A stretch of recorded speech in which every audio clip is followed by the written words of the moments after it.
রাসূলুল্লাহ সাল্লাল্লাহু আলাইহি ওয়াসাল্লাম একদিন বাজারে গেলেন, বাজার দেখতে গেলেন, গমের স্তূপ দেখলেন, স্তূপের ভিতরে হাত ঢুকালেন, হাতটা বের করে আনলেন, একটু ভিজা ভিজা, ভিতরে গমগুলো একটু ভিজা। মালিককে জিজ্ঞাসা করলেন, কি ভাই ভিজা কেন? যে একটু হালকা বৃষ্টি হয়েছিল, এই ভিজাটা উপরে থাকলেও কাস্টমার নিবে না, তাই শুকনাটা উপরে দিয়ে ভিজাটা ভিতরে রাখিস। রাসূলুল্লাহ সাল্লাল্লাহু আলাইহি ওয়াসাল্লাম বলেন, মান গাশশানা ফালাইসা মিন্না, যে প্রতারণা করে বেচাকিনির ক্ষেত্রে আমার উম্মতের অন্তর্ভুক্ত নয়। অসত্যকে বর্জন করার তৌফিক দিয়েছেন রব্বুল আলামিনের শুকরিয়া আদায় করি আলহামদুলিল্লাহ। মুহতারাম দিন ভাই বোনেরা, আমরা প্রত্যেকেই জানি এবং বিশ্বাস করি আল্লাহ সুবহানাহু ওয়া তাআলা যে দিন আমাদেরকে দিয়েছেন, এটা কমপ্লিট দিন দিয়েছেন, পরিপূর্ণ দিন দিয়েছেন। জীবনের কোনো অংশ, কোনো পার্ট বাদ পড়েনি। আর কমপ্লিট করে দিয়ে বলেছেন, আল ইয়াউমা আকমালতু লাকুম দীনাকুম, আজকে আমি তোমাদের জন্য তোমাদের দিনকে কমপ্লিট করে দিলাম, পরিপূর্ণ করে দিলাম। কাজে দিনের মানুষের জীবন চলার জন্য যত কিছু প্রয়োজন সব কিছু দিনের অন্তর্ভুক্ত রয়েছে।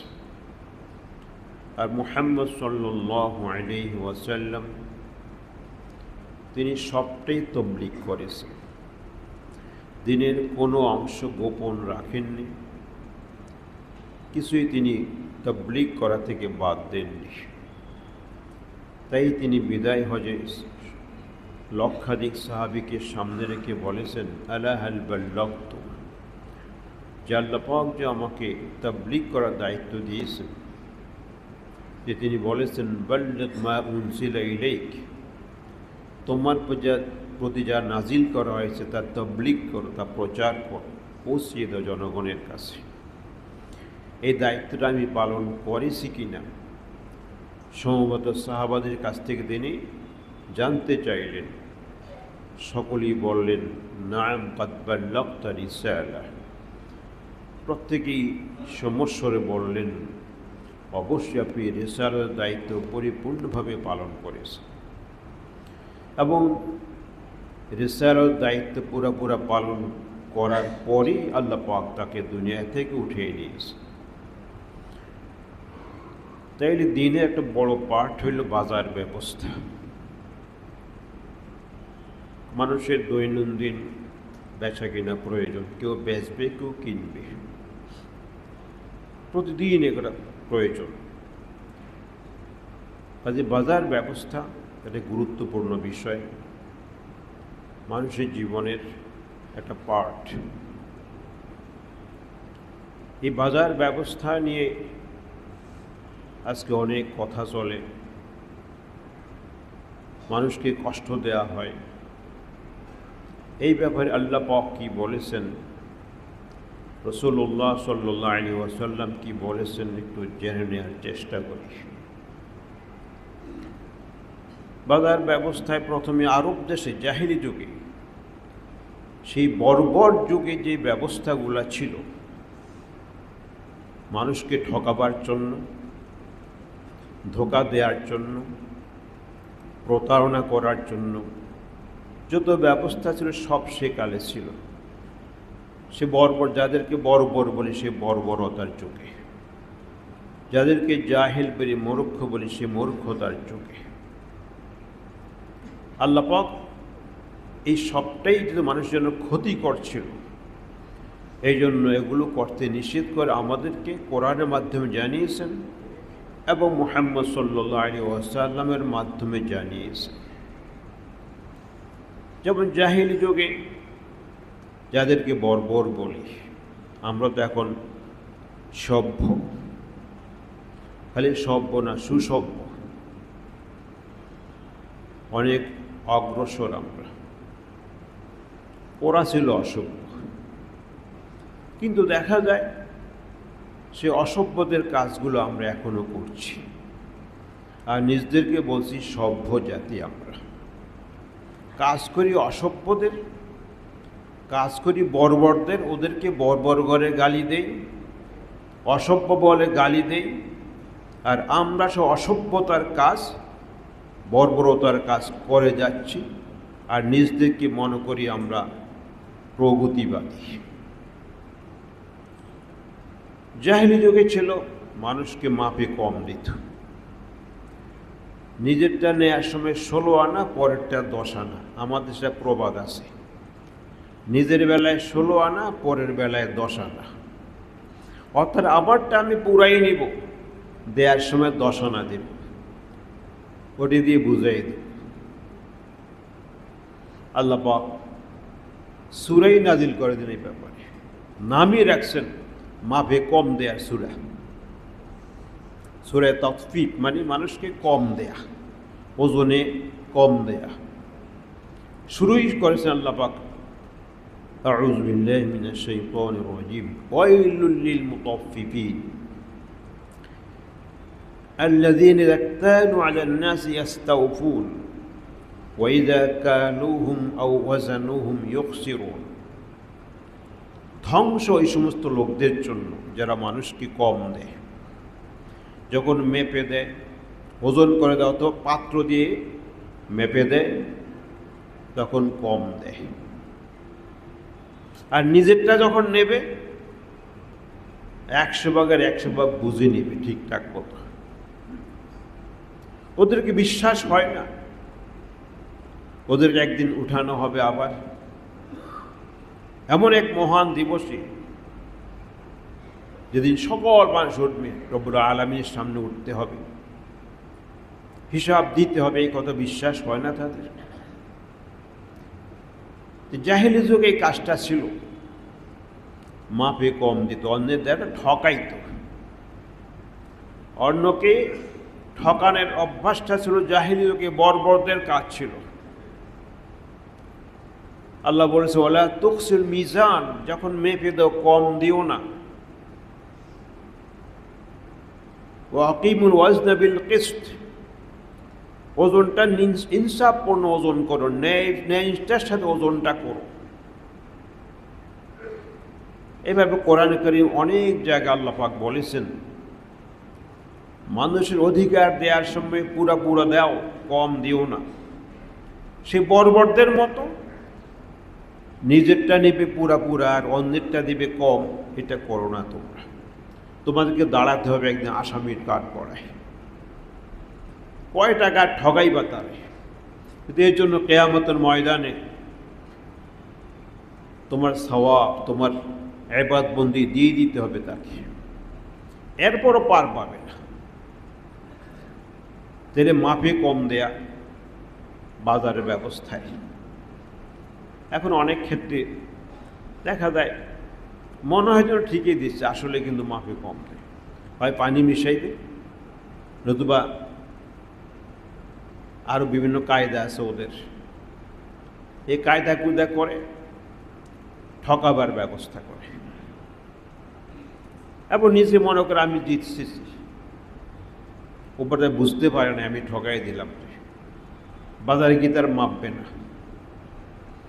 তাহলে মাপে কম দেয়া জাহেলি যুগের ছিল, এখনো এই অবস্থা, ধোঁকা দেয়া, ফাঁকি দেয়া। এবং আইম্মে মুজতাহিদিন বলেছেন শুধু এটা বাজার ব্যবস্থাই শুধু প্রযোজ্য নয়, সকল ক্ষেত্রে। আপনি চাকুরি করেন, 30 দিনের বেতন নেবেন, প্রতিদিন 6 ঘন্টা 8 ঘন্টা একটা লিমিট আছে, এত টাইম মানে কাজ করবেন। কিন্তু আপনি অফিসে গিয়ে বসে থাকেন, কাজ করেন না ঠিক মতো, দেরিতে যান, 10 মিনিট দেরিতে যান, 10 মিনিট আগে বের হয়ে আসেন, কিন্তু বেতন নিচ্ছেন আপনি 30 দিনেরই, আপনি 1 টাকাও কম নিচ্ছেন না। উলামায়ে কেরাম বলেছেন সেও এই আয়াতের অন্তর্ভুক্ত হবে। তার অধিকারটা নিচে ঠিকই নিচ্ছে, কিন্তু অন্যের অধিকার কম দিচ্ছে। সরকারের অধিকার অথবা যে মালিকের চাকুরি করে তার অধিকার কম দিচ্ছে, সেও এই আয়াতের আওতাভুক্ত। তাইলে এইটা যদি বাংলাদেশে ধরি, কতজন অফিসার, কতজন কর্মকর্তা তার দায়িত্ব ঠিকমতো পালন করেন, বরং কিভাবে মানুষের কষ্ট দেয়া যায়, ফাইলে আটকিয়ে রাখা যায়, লাল ফিতার দৌরাত্ম্য সৃষ্টি করা যায়, এটাই যেন একটা ক্রেডিট হয়ে দাঁড়িয়েছে। অথচ এটা বর্বরদের কাজ ছিল। আমরা তো আর বর্বর না, বড় বড় শিক্ষিত মানুষ, কাজ করি বর্বরদের, আর ওদেরকে গালি দেব আর আমি সভ্য হয়ে যাব, এটা কোন যুক্তির কথা? তারপর বাজার ব্যবস্থা একটি হইল, দোষ তৈরি গোপন রেখে বিক্রি করা। দোষ আছে এটাকে নিচে রাখবে, উপরে ভালো করে সাজাবে। ওদিকে আছে খারাপটা, কিনতে যাবে এদিক থেকে দেবে, ওজন করবে এহেনতে ঢুকাবে, এদিক তো খারাপ আছে। দোষ ত্রুটি এর মধ্যে খারাপ আছে, এগুলো সব গোপন রেখে উপরে সাজিয়ে খুব সুন্দর করে বাজারে বিক্রি করা হয়। রাসূলুল্লাহ সাল্লাল্লাহু আলাইহি ওয়াসাল্লাম একদিন বাজারে গেলেন, বাজার দেখতে গেলেন, গমের স্তূপ দেখলেন, স্তূপের ভিতরে হাত ঢুকালেন, হাতটা বের করে আনলেন, একটু ভিজা ভিজা, ভিতরে গমগুলো একটু ভিজা। মালিককে জিজ্ঞাসা করলেন, কি ভাই ভিজা কেন? যে একটু হালকা বৃষ্টি হয়েছিল, এই ভিজাটা উপরে থাকলেও কাস্টমার নিবে না, তাই শুকনাটা উপরে দিয়ে ভিজাটা ভিতরে রাখিস। রাসূলুল্লাহ সাল্লাল্লাহু আলাইহি ওয়াসাল্লাম বলেন, মান গাশশানা ফালাইসা মিন্না, যে প্রতারণা করে বেচাকিনির ক্ষেত্রে আমার উম্মতের অন্তর্ভুক্ত নয়। এবার বাজারে যাই আমি, আপনি দেখেন, নজর দেন বাজারের দিকে, কি সুন্দর করে সাজিয়ে রাখে। বিশ্বাস করে আনবেন, বাড়িতে আনলে দেখবেন অর্ধেকে হয়তো পচা, খারাপগুলো সব ঢুকাই দিয়েছে। আমরা আবার ভালো মুসলমান সবাই, আমরা সভ্য, ওরা হলো বর্বর। জাহেলি যুগে এই কাজটা করতো, বর্বর এই কাজটা করেছে, অসভ্যর এই কাজটা করেছে, আমরা এই কাজ করে সভ্য হচ্ছি। এটা কোন সভ্যতা? রাসূলুল্লাহ সাল্লাল্লাহু আলাইহি ওয়াসাল্লাম বলেছে, আল খাদিয়াতু ফিন নার, যে মানুষকে ধোঁকা দেয়, প্রতারণা করে, সে জাহান্নামী, সে জাহান্নামে যাবে। রাসূলুল্লাহ সাল্লাল্লাহু আলাইহি ওয়াসাল্লাম বলেছেন, লা তাসুরুল ইবলা ওয়াল গনামা, বুখারী মুসলিমের হাদিস। জাহেলি যুগে স্বভাব ছিল, যদি বকরি অথবা উষ্ট্রি অথবা গাভী বিক্রি করত, তার ওলান যেখানে দুধ থাকে, স্তন, 2-3 দিন দুধ দহন না করে এটাকে জমায়ে রাখত। ক্রেতা দেখত যে অনেক দুধ, তখন বেশি দামে ক্রয় করত। তো ক্রেতাকে ধোঁকা দেওয়ার জন্য এই কাজটা করত। অনেক দুধ দেখা যায়, দাম বেশি হবে। রাসূলুল্লাহ সাল্লাল্লাহু আলাইহি ওয়াসাল্লাম বললেন, এই কাজটা করবে না। উষ্ট্রি বা গাভী বা বকরির দুধ আটকিয়ে রেখে মানুষের কাছে বিক্রি করবে না। এটা প্রতারণা, ধোঁকাবাজি করতেছে। এই কাজটা করবে না। বোঝা গেল জাহিলিয়ত ছিল, নইলে আল্লাহ রাসূল নিষেধ করলেন কেন? বোঝা গেল এটা ওই বর্বরদের কাজ ছিল। এই প্রতারণার কাজ আমরা করি। তাই এই প্রতারণা বাজারে বেচাকেনির ক্ষেত্রে, ব্যবসার ক্ষেত্রে খুব চলে। আমাদের দেশে তো আরেকটা চলে,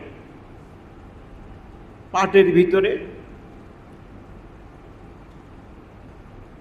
পাথর ইত্যাদি ঢুকাই দেয়, চালুর ভিতরে পাথর ঢুকাই দেয় ওজন করার জন্য। প্রতারণা, ধোঁকাবাজি করছে। একসময় নাকি চিংড়ি মাছ বিদেশ রপ্তানি হতো। এদেশের মানুষ, সভ্য যুগের মানুষেরা ওর ভিতরে লোহা তার কাটা দিয়া ওজন বাড়াইতো, বিক্রি করত। পর ওরা ধরা খাওয়ার পরে এখন বন্ধ হয়ে গেছে, মানে এখন নেই না, শুনেছি আল্লাহ আলম।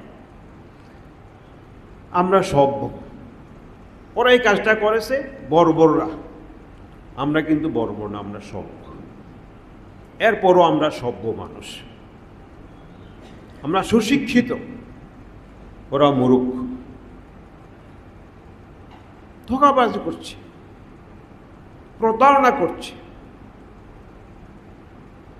অফিসের কাগজপত্রে দস্তখত সাইন জাল করে, কাগজ পরিবর্তন করে, জায়গা জমি কত জায়গায় প্রতারণা করা হয়। এরপরও আমরা ভালো মানুষ, মুসল্লি মানুষ। রাসূলুল্লাহ সাল্লাল্লাহু আলাইহি ওয়াসাল্লাম বলেছেন, আল খাদিআতু ফিন নার, যারা ধোঁকাবাজি করে তারা জাহান্নামী। মান গাশশানা ফালাইসা মিন্না, যারা আমাদেরকে ধোঁকা দেয় আমার উম্মতের অন্তর্ভুক্ত নয়। সেই প্রতারণা, ধোঁকাবাজি মার্কেটে যথেষ্ট চলে। অনেক কিছু কিনাও যায় না, কিনতে গেলে ঠকতে হবে জানি, ওই জন্য কিনা বন্ধ করছি। জীবনে একবার কিনছিলাম, খাসেই বসছি। আমি দেখলাম আমারটা খুব ডাউনে দিচ্ছে, মনে করলাম অনেক বেশি দিয়ে দিচ্ছে। বাইরে এনে দেখি 1 কেজি আধা কেজি হয়েছে, তাও এটা আবার চর্বি পেশা কুসা কি জানি বড়া। এরপর তো আমি জীবনে আমি বাজারে গোস্ত কিনে যাবো না, কারণ আমার ঠগাবে। এরপর আমি একদিন আর কিনে নিই। এটা কিনছি পরে যা 40 বছর আগে। 40 বছর আমি বাজার থেকে কোনো খাসি গোস্ত কিনি না, কারণ গেলে আমার ঠকামি জানি। দিবে ফেসা ফুসা হাবি যাবি, চর্বি টবি হাবি যাবি দিয়া বুঝাই দেবে। আবার দেখাবে মনে হয় কত বেশি দিচ্ছে, কত ভালো মানুষ। হেরাও কিন্তু হাজি সাহেব, নামাজও পরে দেখছি, এবার কপালে দাগও ফেলাইছে। এই প্রতারণা অনেক আগে পাকিস্তান আমলে সুপারি বাজারে গন্ডা হিসাবে বিক্রি হইত, 4টে 1 গন্ডা। একজন বুড়া মানুষ সুপারি বিক্রি করতেছে বাজারে, 3টা দিয়ে গন্ডা হিসেবে 3টা দিয়ে রাখছে। তখন জিজ্ঞাসা করে কাস্টমার, গন্ডা কত? এত দেয় 3টা। 3 টাকা। বুড়া মানুষ মাথা ঠিক নেই, তো মাথা যখন ঠিক নেই 5টা দেন না কেন? অত খারাপ হয়নি, অত আবার খারাপ হয়নি। কাজে যতই বলে মাথা ঠিক নেই, কিন্তু নিজের বেলায় ঠিক আছে, ধোকা কেমনে দেবে ওই ব্যাপারে ঠিক আছে, প্রতারণার দিক থেকে ঠিক আছে।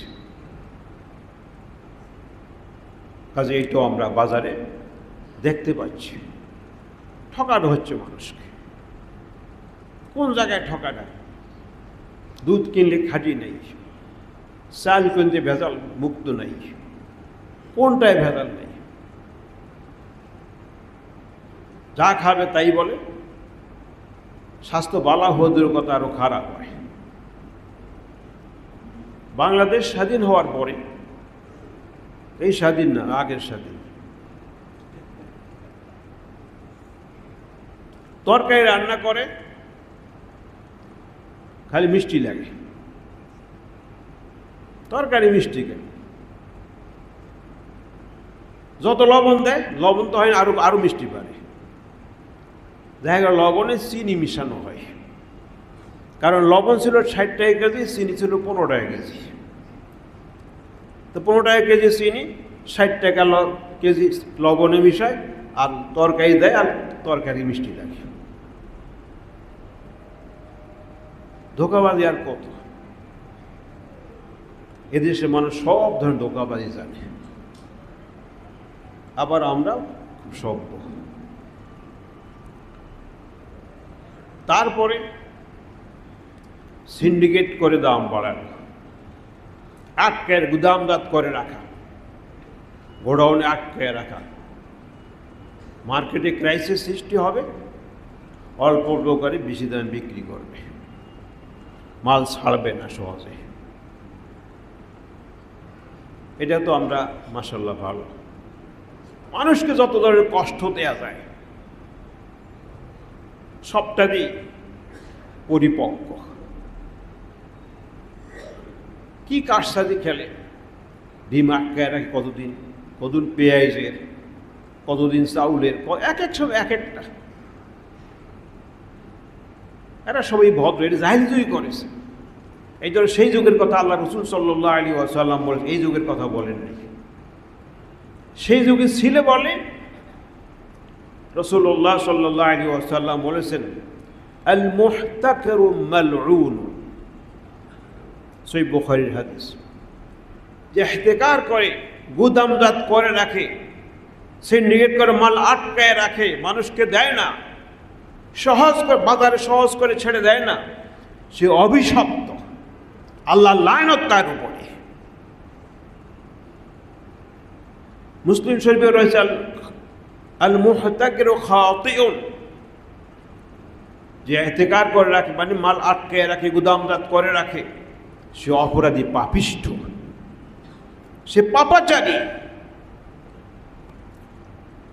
সেটাও আমরা করছি। মানুষকে কষ্ট কিভাবে দেয়া যায়, আর আমি টাকার পাহাড় জমাবো, এই কাজটা অহরহ বাজারে হচ্ছে। কতদিন পর পরই এক একটার দাম আকাশচুম্বী হয়েছে।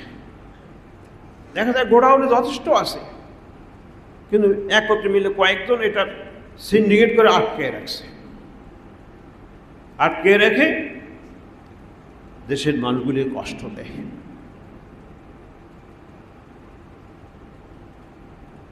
কাজী বাজারে এগুলো চলছে। রাসূলুল্লাহ সাল্লাল্লাহু আলাইহি ওয়াসাল্লাম অনেক আগে বলেছেন, ১৫০০ বছর আগেই কথা বলে গেছে। সেই জাহিলি যুগগুলা বড় বড় লোকের কাজটা করত। আমরা সভ্য মানুষ হয়েও সেই বড় বড় যুগের কাজটা করি। তারপরে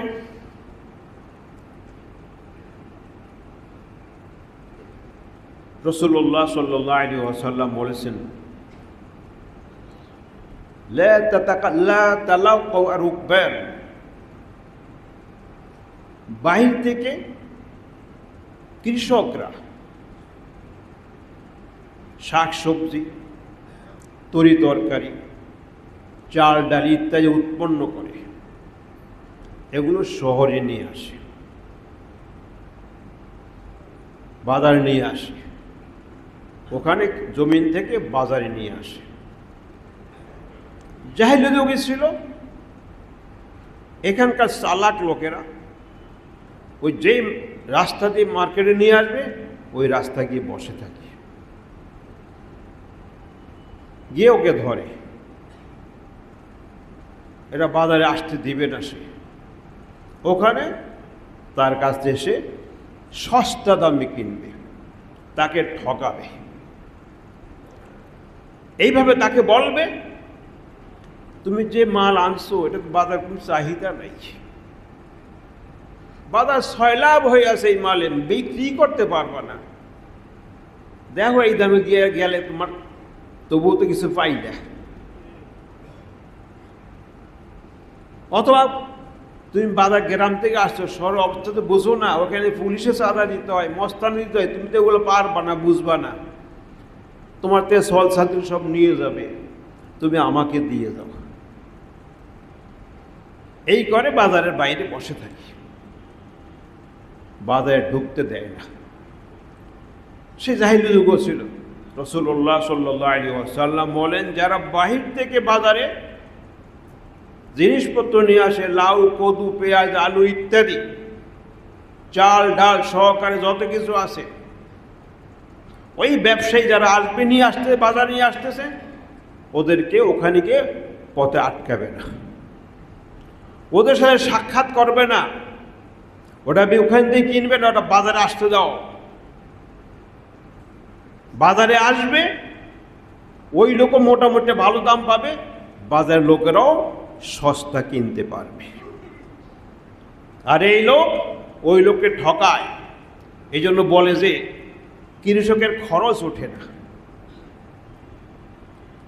কারণ সে মনে করছে এত কষ্ট আনছে, যদি বাজারে বিক্রি না হয় তো আরও গেল, যা দেয় তাই লাভ। এই জন্য প্রায়কাল কৃষকের খরচ ওঠে না। খরচ কেমনে উঠবে এই ছলছাতুরি করলে? অথচ ওই মাল বাজারে কিনতে হয় 3 গুণ 4 গুণ 5 গুণ দামে। কষ্ট দেয় মানুষকে। রাসূলুল্লাহ সাল্লাল্লাহু আলাইহি ওয়াসাল্লাম পরিষ্কার বললেন, লা তাতালাক্কা রুকবান। সহিহ বুখারী মুসলিমের হাদিস, অসংখ্য হাদিস, একটা দুইটা না। ওদের সাথে সাক্ষাৎ করবে না, যারা মাল নিয়ে আসতেছে বাজারে, ওদের সাথে কেউ গিয়ে সাক্ষাৎ করবে না, ওদের কাছ থেকে মাল ক্রয় করবে না। আজকাল কি করি, ওই সেখান থেকে শুরু হয়, বাজার আসা পর্যন্ত 10 টাকাটা 100 টাকা হয়ে যায়। শুধু এই ছলছাতুরির কারণে। রাসূল সাল্লাল্লাহু আলাইহি ওয়াসাল্লাম বাজার ব্যবস্থা ঠিক রাখার জন্য বললেন, এই কাজ কিন্তু করবে না। আমরা সেটাই করে যাচ্ছি। কৃষক দাম পায় না ঠিকই, তার খরচ উঠানো কষ্ট হয়, কিন্তু আমাদের কিনতে হয়, যারা শহরে থাকেন কিনতে হয় অনেক দামে। মাঝখান দিয়ে এই লোকগুলো কোটি কোটি টাকা কামাইতেছে। ওই লোককে উৎপাদক তাকেও কষ্ট দেয়, আমরা যারা কাস্টমার আমরাও কষ্ট পাই। নাভিশ্বাস উঠে যায় বাজারের অবস্থা দেখলে। হালাল ইনকাম করে এই বাজারে জিনিস কিনতে টিকে থাকে কঠিন হয়ে দাঁড়ায়। মাঝখান দিয়ে এই লোকগুলো কোটি কোটি টাকা কামিয়ে নিচ্ছে। আল্লাহ রাসূল পরিষ্কার বললেন, এই কাজ করবে না, এটা করা যাবে না। একটা দুটো হাদিস নয়, অনেক হাদিস, বুখারী মুসলিম আছে, অন্যান্য গ্রন্থ আছে। জাহিলি যুগের ব্যাপার, জাহিলি বাজার ব্যবস্থা এটা ছিল, আমরা সেটা করে যাচ্ছি। আবার আমরা সভ্য, ওরা হইল অসভ্য, আমরা হইলাম সভ্য। তারপরে রাসূলুল্লাহ সাল্লাল্লাহু আলাইহি ওয়াসাল্লাম কোনো পণ্য কেনার পরে নিজে হস্তগত করো, তারপরে আর বিক্রি করো। আগে নিজের কবজায় আনো, নিয়ম অনুযায়ী যেভাবে তোমার হস্তগত হবে, তোমার কবজায় আসবে, তারপর তুমি বিক্রি করো। আমরা উত্তরবঙ্গ থেকে ট্র্যাক ছাড়া হলো, পথে 10 বার বিক্রি হয়ে যায়, মাল কারো কাছে আসে না। ওই ট্র্যাকে থাকতে 10 বার বিক্রি হয়। এরপরে পুলিশের তো চাঁদা আসি, বিক্রি হয় 10 বার 12 বার বিক্রি হয়ে যায়। তাহলে কৃষক যখন উঠাই দিল, ওখান থেকে ট্র্যাকে উঠলো, আর ঢাকা পর্যন্ত পৌঁছতে 10 বার 12 বার বিক্রি হয়। প্রত্যেকে তো লাভ করে, কিন্তু মাল কারো হস্তগত দেখেও নাই, হাতেও আসে না। রসুল সাল্লাল্লাহু আলাইহি ওয়াসাল্লাম বলেন এই কাজ করা যাবে না। কোনো মাল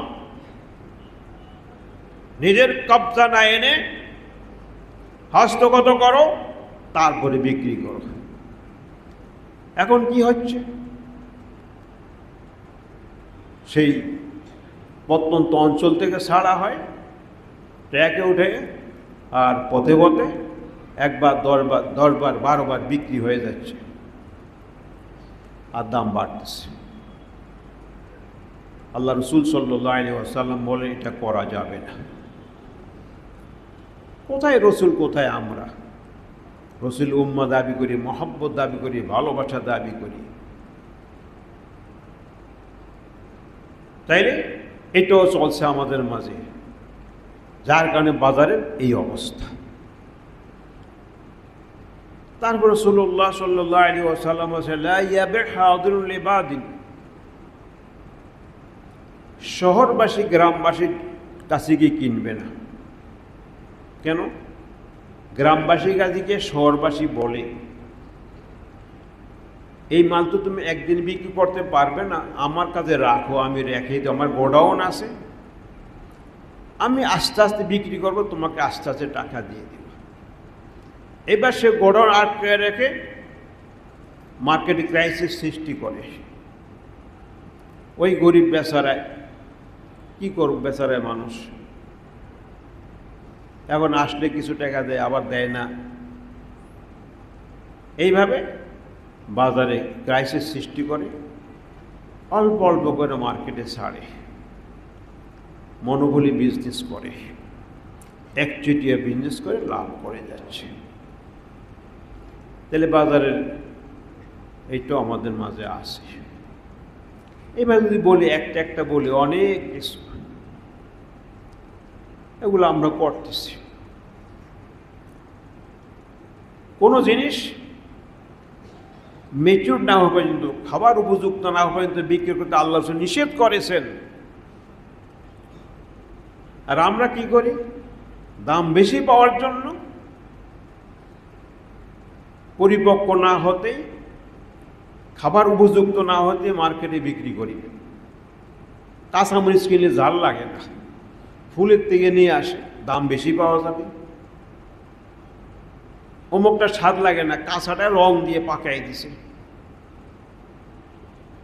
যেমন রং দেওয়া পাওয়া গেল, বিষাক্ত জিনিস দিয়ে পাকাইল, কিন্তু এখনো কিন্তু এটা খাওয়ার উপযুক্ত হয়নি, আর হয়তো 15-20 দিন পরে হবে, 1 মাস পরে হবে।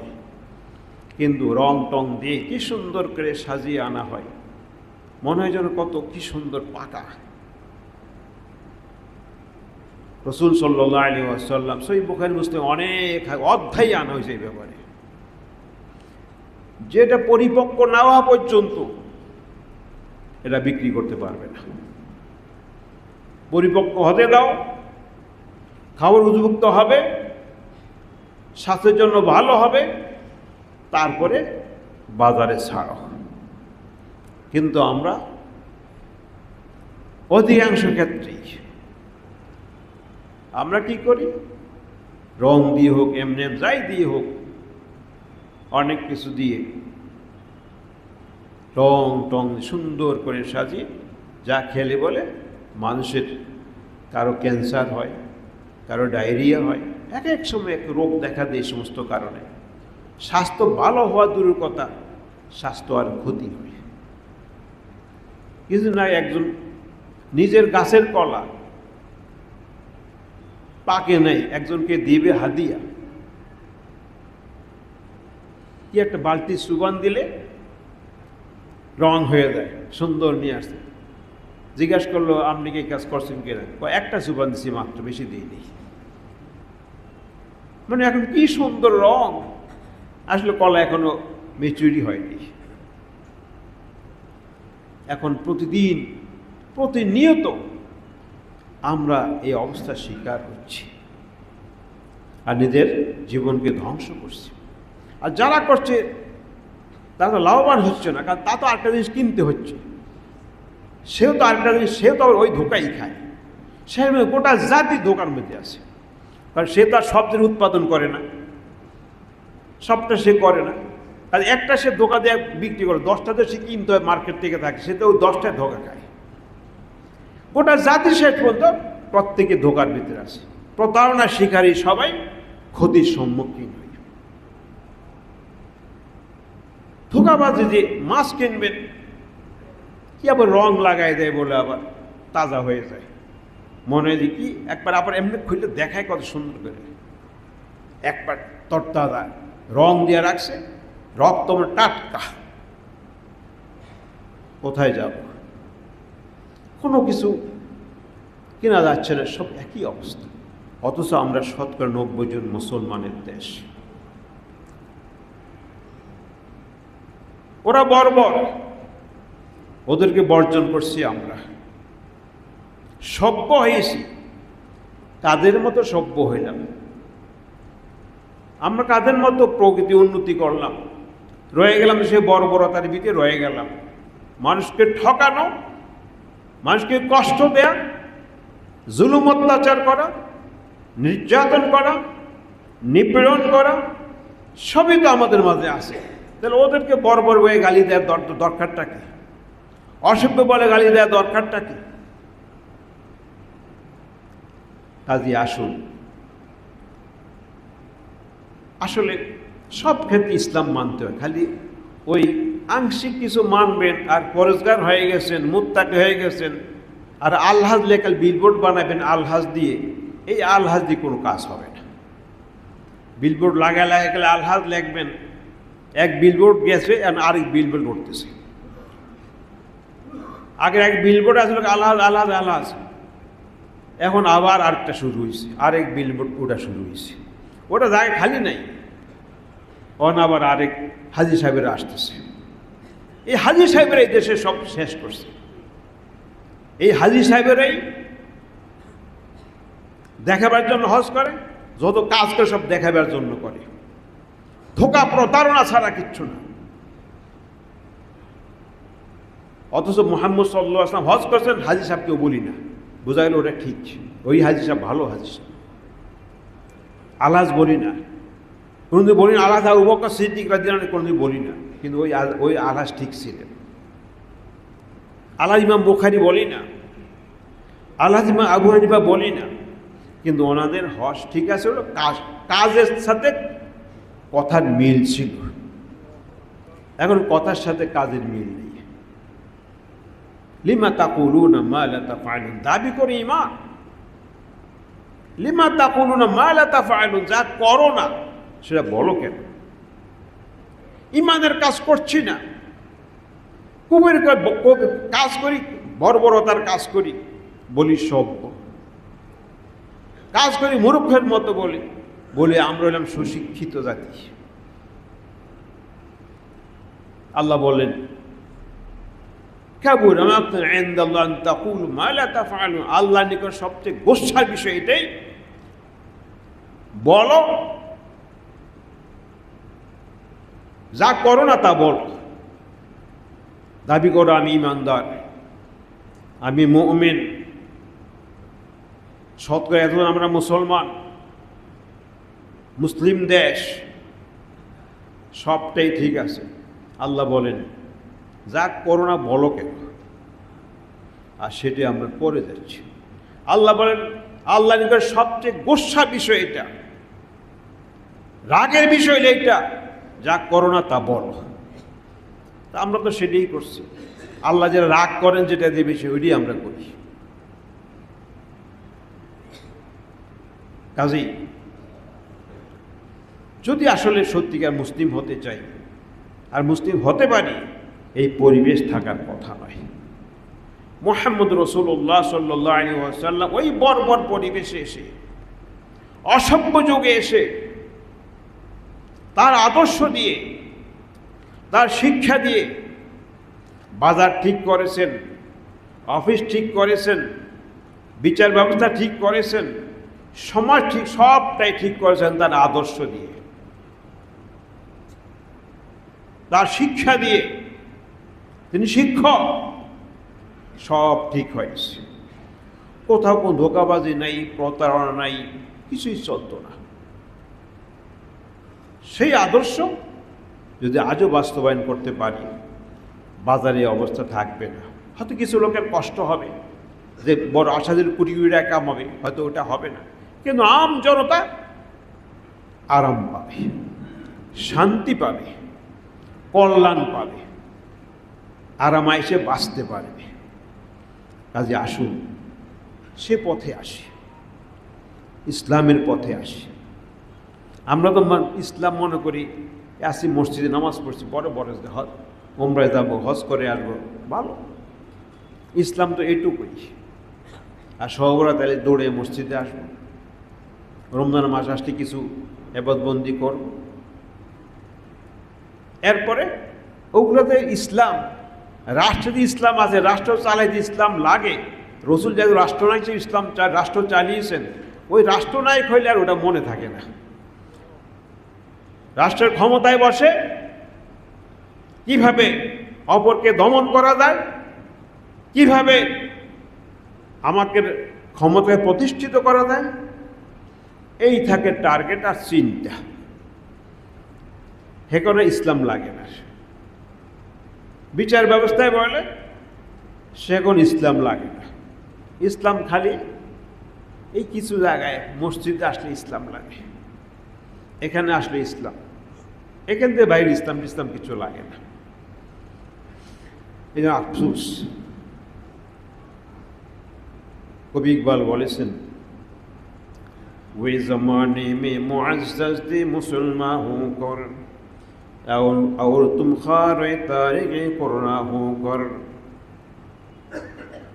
সেই জমানার লোকেরা সম্মানিত ছিল, মর্যাদা সম্পন্ন ছিল, শান্তির পরিবেশ তৈরি করেছে মুসলমান হওয়ার কারণে।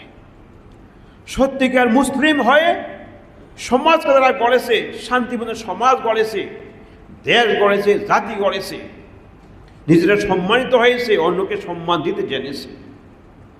আজকে তোমরা লাঞ্ছিত, পদদলিত, অবহেলিত, কোরআন সে আদর্শকে বাদ দিয়ে দিয়েছো, রসুলের আদর্শকে বাদ দিয়ে আজকে তোমরা লাঞ্ছিত, পদদলিত, অবহেলিত।